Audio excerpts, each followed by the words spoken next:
High everyone, welcome back to my YouTube channel. तर सकाळचे 6 वाजलेले आहेत आणि मी आता जाते सप्तशृंगी मातेच्या दर्शनासाठी आणि इकडचं टेम्परेचर आहे 10 डिग्री आणि आता मी जाते पायरी मार्गाने। लास्ट टाइम मी रोपवेने गेली। ही आहे महिषासूरचं मंदिर आणि आता हे बघू शकता हा पायरी मार्ग।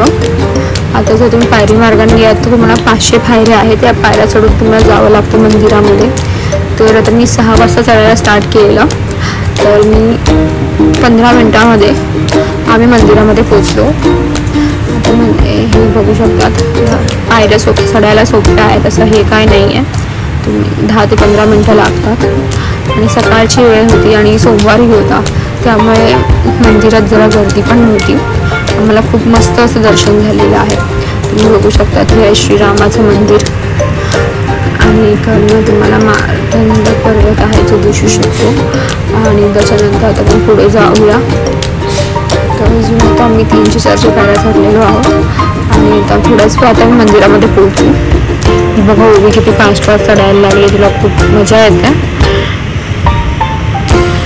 चला आता आपण सुंदर असं देवीचं दर्शन घेऊया। सकाळची वेळ आणि थोड्याच वेळात सनराईज होईल आणि तो सनराईज आम्ही मंदिरामधून बघणार आहोत, त्यामुळे खूपच मस्त वाटणार आहे। पण बघू तर एवढं वाटलं तरी इकडे उजाडलं नाही आहे, असं वाटतं की अंधारच आहे, रात्रीची वेळ आहे असं वाटतं। हे बघ आजूबाजूला अजून किती अंधार आहे।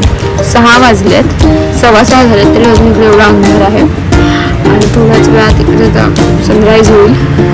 बघू शकतात मंदिराचं बांधकाम चालू आहे आणि तुम्ही बघू शकता मंदिरामध्ये गर्दीच नाही आहे। देवीची अशी सुंदर मूर्ती। चला तर फिरून फिरून जावं लागतं खूप। चला नेमकं पायरी मार्गावरून आलो त्यामुळे काहीच नाही वाटलं आणि जर तुम्ही रोपवेने आता रोपवेचं तिकीट आहे रिटर्नचं 120 रुपीज आणि म्हणजे जे आजी आजोबा होते ते रोपवेने आले की त्यांना पायऱ्या चढणं पॉसिबल नव्हतं आणि जर 75च्या अप जर कोण असेल तर त्याच्यासाठी हाफ तिकीट आहे। सकाळ सकाळ देवीचं जो सुंदर दर्शन, दिवसाची सुरुवात देवीच्या दर्शनाने खूपच मस्त, खूपच भारी वाटतंय। आणि हे आहे कालभैरवाचं मंदिर आणि ते बघू शकता मार्गावरून जे सनराईज होतो आणि आकाशामध्ये ज्या वेगवेगळ्या रंगांच्या छटा तुम्ही बघू शकता, तर खूपच भारी वाटतं। असं वाटतं की इकडनं जाऊच नाही आणि त्याचा बघा सनराईज झालेला आहे आणि आता आम्ही निघालो आहोत आमच्या दुसऱ्या डेस्टिनेशनकडे, ते आहे सापुतारा। तर मी पोचली आहे आता सापुताराच्या नागेश्वर टेम्पलमध्ये। फर्स्ट मी स्पॉट हा घेतलेला आहे।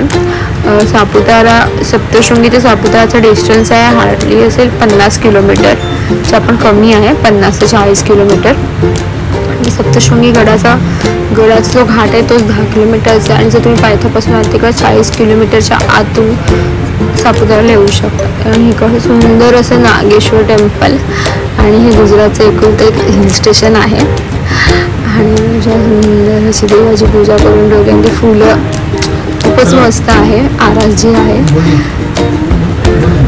सुंदर बांधकाम आहे मंदिराचं आणि मंदिराला लागूनच सापुताराचं ते लेक आहे।